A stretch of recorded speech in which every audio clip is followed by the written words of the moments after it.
Assalamualaikum warahmatullahi wabarakatuh. Salam sejahtera kawan-kawan semua ya. Menyahut ya cabaran Prof Aziz untuk berkongsi tentang ADHTP. Saya Dr. Liana ya, kaunselor pendidikan pejabat pendidikan daerah. Okey, di setting saya klien sasarannya adalah di kalangan guru ya, pentadbir ya, pengetua guru besar, juga AKP lah, kerani ya, pembantu makmal. Dan di daerah saya hanya ada seorang kaunselor saja. Jadi klien adalah daripada orang-orang dewasa lah. So kes biasanya kes yang secara sukarela dan kes yang dirujuk ya, kes yang dirujuk oleh pentadbir sekolah ataupun oleh mana-mana staf lah, dirujuk pada kaunselor. So kaunselor kena panggil untuk menjalankan sesi dengan klien. Saya ingin kongsikan satu kes ya.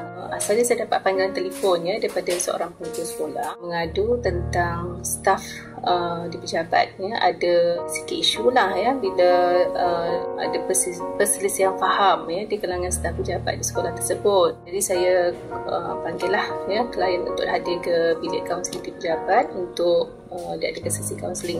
Maklumat daripada pengetua mengatakan staf ni baru di daerah kita, kurang bersosial dengan rakan sekerja ya, kurang bergaul. Bila dia hadir ke bilik kaunseling tu, memang nampaklah dia macam agak defensif ya, macam tak apa-apa selesa lah ya. Biasalah kes-kes yang dirujuk kan, dia rasa tak selesa lah nak berkongsi dengan kaunselor peringkat awalnya. Tapi alhamdulillah ya, dengan pendekatan kita bina repo ya, membuat persetujuan ya, mewujudkan suasana yang kondusif dan terapeutik bersama dengan klien. Akhirnya klien bersetuju untuk kita mengadakan sesi menggunakan ADHTP.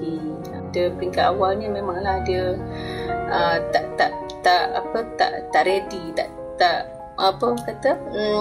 ada nampak dia punya type tegang dia tu untuk bersama dengan klien tu. Jadi bila saya terangkan dia apa itu ADHTP ya, bagaimana prosesnya dan sebagainya, saya tinggalkan dia dengan alunan muzik ya, buat di bilik kaunseling, dan saya keluar daripada bilik kaunseling tu untuk memberi dia keselesaan pada dia untuk melukis ya. Takut bila saya berada di hadapan dia tu mungkin agak dia tak selesa kan. So kita tinggalkan dia di situ ya, dengan bersama dengan alunan muzik, dan supaya dia dapat melukis dengan relax lah.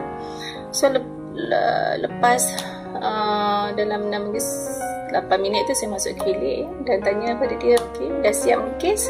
So mari kita tengok apa yang boleh saya bantulah ya daripada lukisan ini. So saya interpret. Bila saya interpret tu, ni lukisan dia, kalau boleh nampak lah So dia banyak melukis. Bila saya buat analisis ada 12 ya, 12 objek yang dilukis ya. Yang pertama dia lukis rumah ya, tengok sini ada rumah tu kan, ada rumah yang dikalakan, dia ada buat lorikan hitam di situ ya, and then pintunya tertutup ya, ada tumbul hitam ya, tingkap pun tertutup tu rumah ya, and then ada pokok ya, pokok di sini ya, banyak ada, kita nampak ya, ada pokok yang segar ya, yang besar ya di situ ya, batang pun besar ya, dan ada pagar-pagar ya yang dihitamkan ya. Di sebelah sini pun ada ya, daripada awal sampai ke tengah ni ada yang dibuat pagar.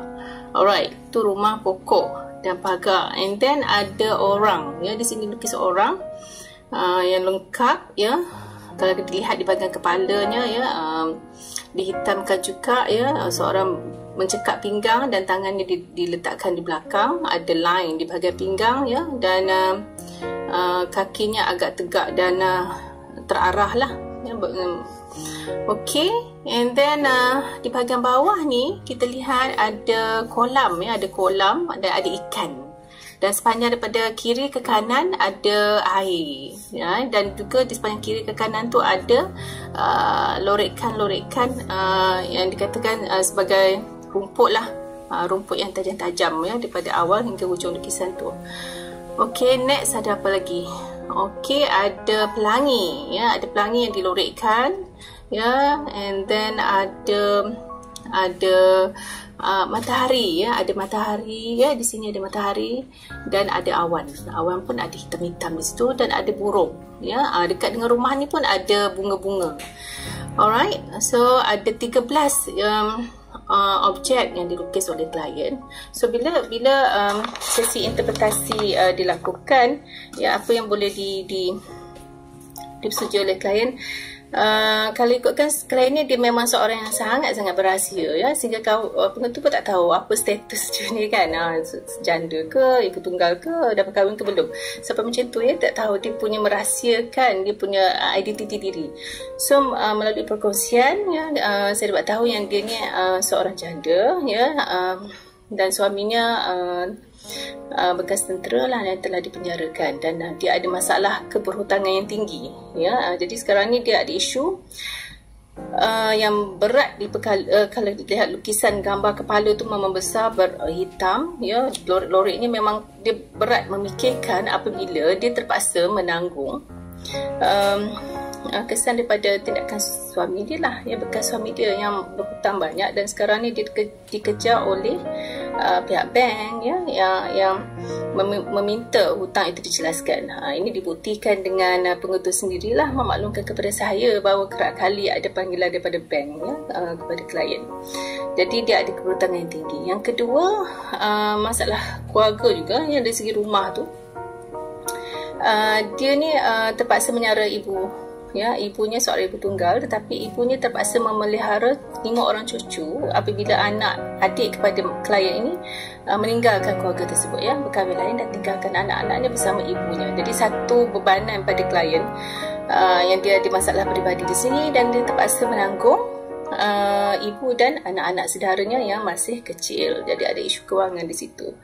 Okey, lepas tu klien juga ya, kita lihat dari segi diri sendiri ya, gambar orang tu berkepala besar ya, and then dia ada negatif ya, negative thoughts juga ya.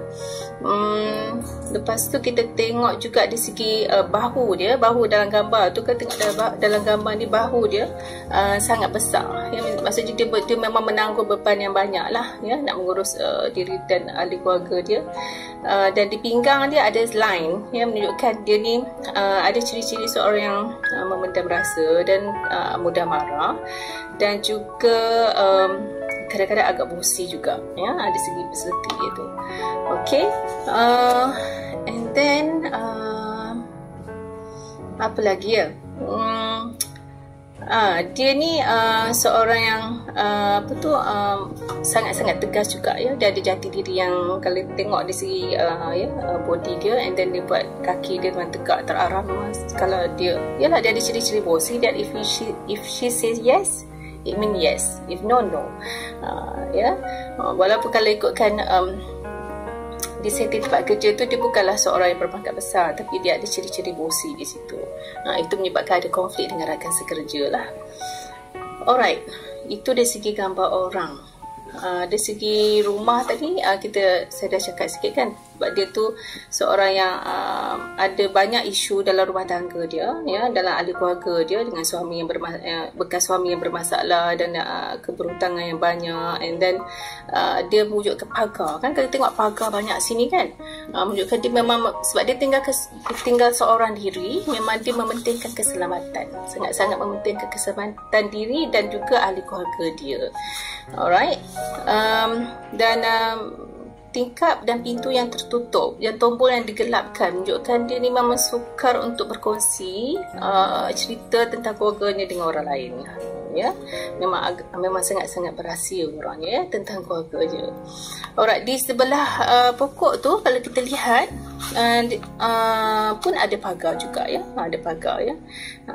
Okay, and then dari segi pokok ya, tentang harapan dan impian dia sangat banyak ya, sangat banyak ya. Dia ada dahan yang besar, and then banyak branch, nampak effort dia. Dia memang kalau dari segi maklumat yang saya terima daripada tuan pengetua pun mengatakan dia ni seorang yang kerja yang sistematik ya, up to date dan sebagainya. Cuma dia ada masalah komunikasi. Dari segi harapan, dari segi impian dia memang banyak. Dia nak meningkatkan kerjaya dia, dan dia pun pergi banyak kursus-kursus ya, untuk meningkatkan karier dia ya. And then dia banyak juga usaha ya, banyak usaha yang telah dibuatkan untuk mencapai impiannya. Impiannya banyak dan usaha pun banyak. Alhamdulillah di situ ya. Alright, and then kalau apa lagi kita nak lihat? Okey, rumah sudah, pokok sudah. Okey, dekat rumah tu ada tiga kuntum bunga ya, 1, 2, 3. So bila saya tanya apa maksud bunga ni, individu yang hampir dengan you, yang memberi yang sangat signifikan dengan you, and then dia kata memang ada 3 orang ya, 3 orang sangat-sangat bermakna dengan diri dia, iaitu ibu dia ya, adik lelaki dia dan anak saudara yang pertama. Jadi bunga tu pun memberi makna yang sangat signifikan dengan dia. Okey, yang kita nampak macam tajam-tajam ni kan, ini saya boleh katakan dia memang ada cabaran, gangguan, halangan daripada dulu hinggalah sekarang ni. Cabaran dan halangan tu, gangguan tu masih lagi dialaminya. Begitu juga dengan awan, daripada hujung sampai sini ada awan, menunjukkan dia memang ada perasaan sayu, sedih ya. Emosi tu masih lagi ya, sebab ada banyak isu-isu yang unfinished ya, menyebabkan dia sangat-sangat orang kata mudah sayu lah, mudah sedih ya. Okey, dan terbukti pula lah dengan adanya ikan-ikan ya, dari sepanjang daripada awal hingga akhir tu ada ikan, ada air ya, menunjukkan yelah hening kan, macam Prof kata kalau ada air tu menunjukkan hening kan, sayu. Jadi emosi sayu sedih tu memang ada, walaupun nampak bosi ya, nampak macam sangat tegas orangnya, tapi bila dia bersendirian dia selalu menangis ya. Okey. And then lihat di hujung gambar sebelah orang tu ada buaian ya, dia lukiskan buaian, menunjukkan dia ni memang penat dah ya. Memang bila saya tanya betul ke you penat ya dengan situasi yang you alami, ya dia kata dengan aku ya, memang dia dah penat dah melalui all this issue ya, yang tak habis-habis ya, satu-satu. Dia kata dia rasa dia nak berehat ya. Jadi buaian tu membuktikan dia ingin berehat lah di suatu masa bila isu ni dah semakin selesai ya. Dan ada burung ya, di awal hingga akhir menunjukkan dia pun ingin bebas ya, bebas daripada semua masalah yang ada ini ya. Begitu juga dengan matahari ya, di hujung sebelah kiri tu ada gambar matahari. Testanya adakah perasaan berkasih sayang itu memberi perasaan yang gembira, ataupun yang sebaliknya, dia kata perasaan kasih sayang dia terhadap suaminya sebenarnya memberikan rasa merana dan sedih pada dia kerana inginkan kasih sayang menyebabkan dia menyebabkan ada insiden, ada isu menyebabkan dia rasa sedih dan merana. Itu perhubungan dia dengan suami, dan di dalam matahari itu pun digelapkan. Okey, saya rasa saya dah cerita semua tentang gambar ni ya. Ada di 12 semuanya ya, 12 gambar yang dilukiskan oleh klien dah. Okey, so far apa yang saya dapat simpulkan, klien ni memang dia ada masalah yang utama. Masalahnya memanglah pengetua mengadu tentang masalah dia berkomunikasi dan masalah dia bersosial dengan rakan sekerja. Tapi bila kita teroka, rupanya dia ada isu yang lebih besar lagi ya, yang kita tak tahu. Dan alhamdulillah lah, melalui ADHTP ni kita dapat kenal pasti bahawa klien ni sebenarnya mengalami satu proses yang pendamaian lama. That's why bila berlaku konflik dia katarsis, dia terus kan pendamaian lama dia terus meletup kan on that day. Jadi alhamdulillah insiden tu membawakan klien ni jumpa dengan saya, dan kita dapat kenal pasti bahawa dia memang dah ada isu-isu mental health, yang mana dia menceritakan kepada saya bahawa dia dah mula berhalusinasi ya, dah mula mendengar suara-suara ya, suruh membunuh diri. Kebetulan di sekolah dia tu hampir ada kolam ya, ada kolam lama lah, kolam ikan lama tapi masih ada air. So dia ni tinggal bersorangan di rumah tu ya, berhampiran dengan sekolah. Dan kerap kali jugalah waktu malam ada suara-suara menyuruh dia keluar untuk terjun ke dalam kolam itu untuk membunuh diri ya. Dan ada juga suara yang datang untuk membunuh diri menggunakan gunting dan sebagainya. So suara-suara itu datang dan pergilah. Jadi kita tahu dia perlu dibantu ya. memberikan teknik lah. So apa yang saya jalankan selain daripada HSTP ya, sebagai tools ya untuk kita kenal pasti isu, kita guna teknik. So teknik yang saya pakai untuk bantu klien sebab dia memang minat ke arah agama, so saya menggunakan TKS lah, teori kebangkitan spiritual ya. Maksudnya kita fahamkan dia ya, apa itu suara tu, di mana datang suaranya, siapa aku, siapa diriku ya. So macam mana you want to overcome ya suara-suara yang datang tu. So kita beri teknik ya. Saya gunakan dua teknik lah, menggunakan teknik CBT, New CBT, Cognitive Behavioral Therapy, dan juga TKS. Alhamdulillah ya, dari segi psychoeducation ni kita dah memberi pendidikan psikologi kepada klien. Okey, bercakap tentang as a counselor kan, memang kita dah beri, kita dah kenal pasti isu, kita dah bagi psychoeducation. Ada satu lagi isu yang memang basic need ya, itu yang real punya isu, yang mana bila saya share dengan dia, klien kata dia ada menghadapi masalah kewangan dari segi keberhutanan dan sebagainya, apa yang perlu dibantu di situ. Dan sampai satu masa dia kata dia sampai tak ada makanan untuk makan. So maksud itu orang kata apa, needs kan, keperluan asas. So apa yang kaunselor bantu ya, kita hubungi pihak pengetua dia untuk bantu ya, rakan-rakan sekerja bantulah untuk mana-mana yang boleh ya, dan untuk menampung ya kos hidup dia ya, sebagai dalam rakan sekerja tu ya. Jadi alhamdulillah ya, bila ada kesedaran daripada pihak sekolah ya, rakan sekerja, bahawa itu masalah utama dia yang dirahsiakan selama ini, alhamdulillah ya, maklumat terkini yang saya dapat ya, dia dah selesa bekerja ya, dan agak stable dah ya, dari segi kewangan dan juga emosi dia ya, alhamdulillah. Jadi saya nak kongsi sikit lah tentang ADHTP ni ya. Sebenarnya saya memang dah minat tentang HTP ni lama dah, masa first degree saya, masa tu tahun 1994 ya. Saya dah belajar dengan Prof Osman UPM tu. Dia tak ada bukan ADHTP ya, dia panggil HTP, House Street and Person. Pada masa tu saya memang dah berminat dah tentang HTP, House Street and Person ni. Tapi masa tu tahun 1994 tak ada lagi rujukan dalam bahasa Melayu kan, maksudnya kita pun dapat baca daripada luar negara, dan agak sikit sajalah penerangan tentang HTP tu. Tapi alhamdulillah bila Prof Aziz dengan Encik Radi ya membawa tentang ADHTP, saya sangat-sangat suka, sangat-sangat seronok ya, dan saya tak lepaskan peluang untuk belajar ya benda-benda ni. Dan perkongsian dengan klien memang secara jujur ni memang saya kata sangat-sangat membantulah ya, dan saya menggunakan tools ini, ADHTP ni setiap kali bersama dengan klien ya, sejak di awal saya belajar masa sesi pertama dululah.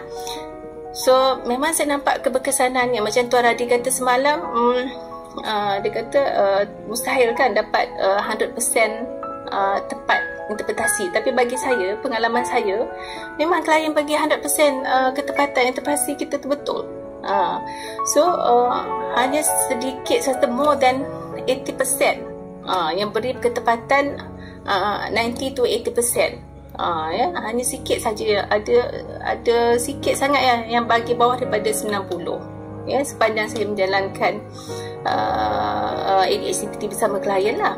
Dan ada seorang saja ya, seorang saja klien saya yang memberi saya tak boleh lupa tu 56% interpretasi betul. Itu pun bila kita refer rupanya dia ada masalah dari segi mental health ya. Tapi yang lain, kalau individu normal memang memberi interpretasi tu memang more than 90 to 100% lah.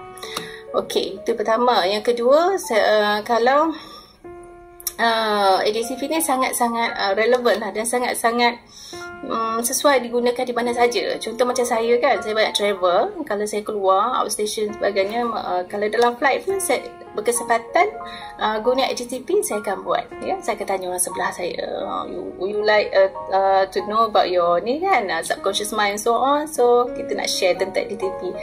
Sempatlah kalau daripada Kelantan ke KL tu sempatlah melukis dan interpretasi dan sebagainya, sempat ya. Kalau saya pergi naik train ke, naik ETS ke, memang insyaAllah ada ruang dan peluang. Saya tengoklah kan siapa klien kita di sebelah tu.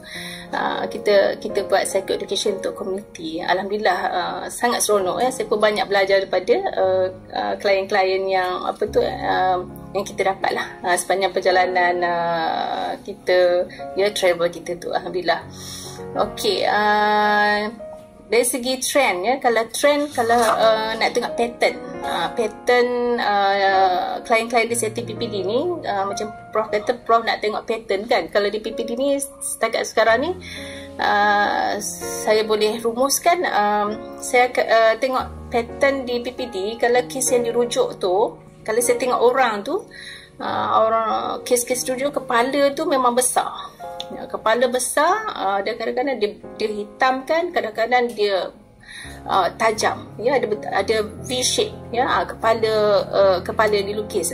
Yang kedua, dari segi muka tu, mata tu dia bulat dah hitamkan. Kes-kes yang dirujuk tu macam itulah ya, pattern dia. Dan tangan ya, saya perasan tangan mereka tu lukis tajam ataupun hitam, menunjukkan mereka tu memang ada ciri-ciri agresif lah. Alright, pinggang most of the client dirujuk tu dia akan buat line. Kalau ikut rujukan interpretasi tu, dia macam seorang yang bosi kan, yang bosi. Dia cakap pinggang kan, tangan ada yang sorok belakang kan, tangan yang sorok belakang tu kan, menunjukkan dia macam sukar untuk kawal marah kan, ataupun nak menyembunyikan sesuatu kan. Jadi kagum dengan diri sendiri. Kes-kes yang dirujuk lah, dia drawing dia ada pattern macam tu. Lepas tu dari segi rumah pula, biasanya pintu, tingkap tertutup, tombol warna hitam. Setakat ini itulah yang saya nampak ya, pattern lukisan klien-klien yang dirujuk ya, di PPD. Okey, itu saja ya perkongsian saya. Maaf di atas segala kekurangan. Saya nak ucapkan terima kasih banyak-banyak ya kepada Prof Aziz dan Tuan Radi. Semoga ilmu kita ni ya dirahmati dan diberkati. Sekian saja. Astaghfirullahalazim. La haula wala quwwata illa billahil aliyil azim. Inna lillahi wa inna ilaihi raji'un.